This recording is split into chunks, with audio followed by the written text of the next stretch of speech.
ஜனவரி 9. நமது அனுதின மன்னா ஊழியங்களின் வாழ்த்துக்களுடன் இன்றைய நற்செய்தி. எண்ணி முடியாத அன்பு.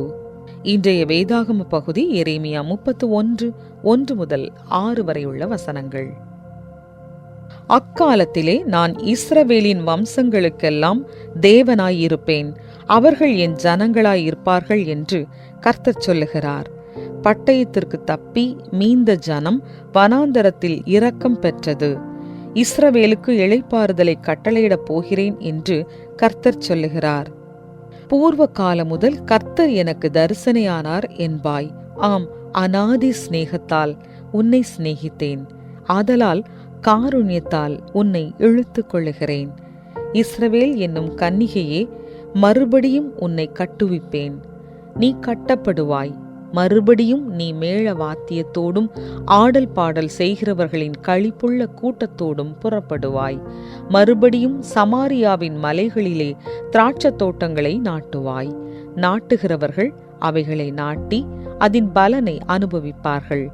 எழுந்திருங்கள், சீயோனில் நம்முடைய தேவனாகிய கர்த்தரிடத்திற்கு போவோம் வாருங்கள் என்று எப்பிராயீமின் மலைகளிலுள்ள ஜாமக்காரர் கூறும் காலம் வரும். குறிப்பு வசனம்: அநாதி சிநேகத்தால் உன்னை சிநேகித்தேன். எரேமியா 31:3. போர்ச்சுகீசிய மொழியிலிருந்து ஆங்கிலத்திற்கு மொழிபெயர்க்கப்பட்ட நான் உன்னை எப்படி நேசிப்பது, அதற்கான வழிகளை யோசிக்கிறேன் என்ற அந்த வார்த்தைகள் ஆங்கில மொழியில் மிகவும் பிரபலமான சானட்ஸ் ஃப்ரம் த போர்ச்சுகீஸ் என்ற எலிசபெத் ஃபாரட் பிரவுனிங் என்பவர் எழுதிய கவிதை தொகுப்பில் உள்ள கவிதைகளில் ஒன்றாகும். எலிசபெத் ஃபாரட் பிரவுனிங் அவர்களுடைய திருமணத்திற்கு முன்பு ராபர்ட் பிரவுனிங்கிற்கு அவ்வாறு கவிதை எழுதினாராம். அக்கவிதையை பார்த்து ராபர்ட் மிகவும் உணர்ச்சி வசப்பட்டு அந்த முழு கவிதை தொகுப்பையும் பிரசுரிக்குமாறு ஊக்குவித்தாராம். ஆனால் அக்கவிதை தொகுப்பில் உள்ள கவிதைகளின் வரிகள் மிகவும் மென்மையாக இருப்பதினாலும் தனக்கும் தன் கணவருக்கும் உள்ள தனிப்பட்ட அந்யோன்ய அன்பை வெளிப்படுத்தும் ரீதியில் இருப்பதினாலும் ஃபாரட் அதை தான் எழுதியது போல் இல்லாமல் ஒரு போர்ச்சுகீசிய எழுத்தாளரின் மொழிபெயர்ப்பை போல அவற்றை வெளியிட்டாராம். மற்றவர்களிடம் அன்பை வெளிப்படையாக வெளிப்படுத்தும் போது சில சமயங்களில் நாம் சங்கடமாக உணரலாம். ஆனால் வேதாகமும் தேவனுடைய அன்பை பிரபல்யப்படுத்துவதில் சற்றும் தயங்கவில்லை. எரேமியா தீர்க்கதரிசி, அநாதி சிநேகத்தால் உன்னை சிநேகித்தேன், ஆதலால் காருண்யத்தால் உன்னை இழுத்துக் கொள்ளுகிறேன் என்று தேவன் தன் ஜனத்தின் மீது வைத்திருக்கும் மென்மையான அன்பை விளங்க பண்ணுகிறார். ஜனங்கள் தேவனை விட்டு பின்னிட்டு திரும்பினாலும் தேவன் அவர்களை மீண்டும் தன்னிடமாய் சேர்த்து கொள்ளுகிறார். இஸ்ரவேலுக்கு இளைப்பாறுதலை கட்டளையிடப் போகிறேன் என்று தேவன் வாக்குத்தத்தம் பண்ணுகிறார்.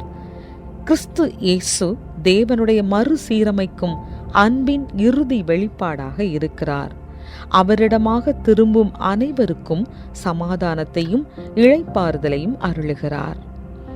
மாட்டுத் தொழுவத்தின் முன்னணையிலிருந்து சிலுவை வரையிலும், அதிலிருந்து வெறுமையான கல்லறை வரையிலும் வழிதப்பி போன உலகத்தை தம்மிடமாய் சேர்க்கும் தேவனுடைய சித்தத்தின் திரு உருவமாய் இரட்சகராகிய இயேசு திகழ்கிறார். வேதத்தை முழுவதுமாய் படியுங்கள். அப்பொழுது தேவனுடைய அன்பை பெற்றுக்கொள்வதற்கான அநேக வழிகளை தெரிந்து கொள்வீர்கள்.